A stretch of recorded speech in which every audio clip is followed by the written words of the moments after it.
আমরা শুরু করছি আজকে আইন অমান্য আন্দোলনে মেয়েদের ভূমিকা। আইন অমান্য আন্দোলন যখন শুরু হয়েছে ভারতবর্ষে গান্ধীজির নেতৃত্বে, মূলত লবণ সত্যাগ্রহ দিয়ে।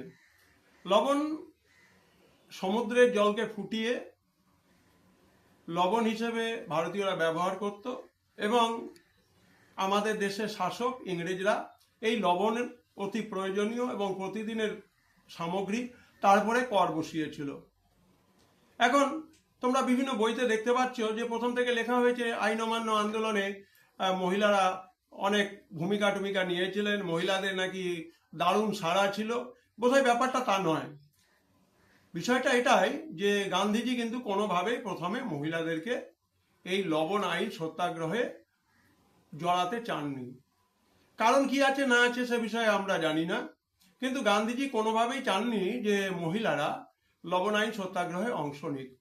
পরে আমরা দেখতে পাই যে গান্ধীজি সিদ্ধান্ত বদল করেছেন। গান্ধীজি এরকম অনেক কিছুই সিদ্ধান্ত বদল করেছেন এবং যার ফলে আমাদের ভারতবর্ষে জাতীয় সংগ্রামের পথে অনেক ক্ষতি হয়েছে। যেমন চৌরিচৌরার সময় তিনি আন্দোলন প্রত্যাহার করেছেন, কারণ গোরখপুরে চৌরিচৌরাতে পুলিশের থানাতে আগুন লাগানো হয়েছিল। তার জন্য নাকি সত্যের পথের অনুসন্ধানকারী গান্ধীজি আঘাত পেয়েছিলেন এবং আন্দোলন তুলে নিয়েছিলেন। যখন 42-এর ভারত ছাড়ো আন্দোলন হলো তখন সহিংস রূপ ছিল।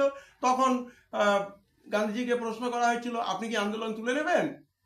গান্ধীজি তখন নিজে যে পরিবর্তন হয়েছেন এটা জানালেন। কিন্তু আমার কথা এখানেই যে 1920-র দশকে চৌরা আর 1942-এ ভারত ছাড়ো আন্দোলন, এই 20 বছরের মধ্যে ভারতবর্ষ স্বাধীনতা আন্দোলন যে জায়গায় পৌঁছেছিল, সেখানে কি গান্ধীজি আমাদের সবার প্রতি সুবিচার করেছিলেন? প্রশ্নটা রয়ে গেল। যাকগে, আমরা এবার আলোচনা করব আইন অমান্য আন্দোলনে মেয়েরা অংশ নিয়েছিলেন।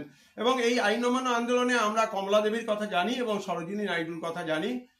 শুধু তাই নয়, কৃষক পরিবারের মেয়েরা ছিলেন যারা সমাজের পর্দানসীন, তারা ছিলেন যারা অস্পৃশ্য মহিলা, তারা ছিলেন।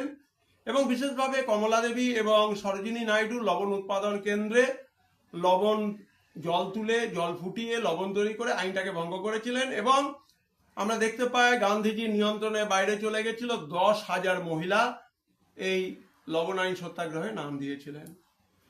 এবং আমরা দেখতে পাই অবন্তিকা বাই গোখলে, তার কথাও এখানে উঠে আসছে।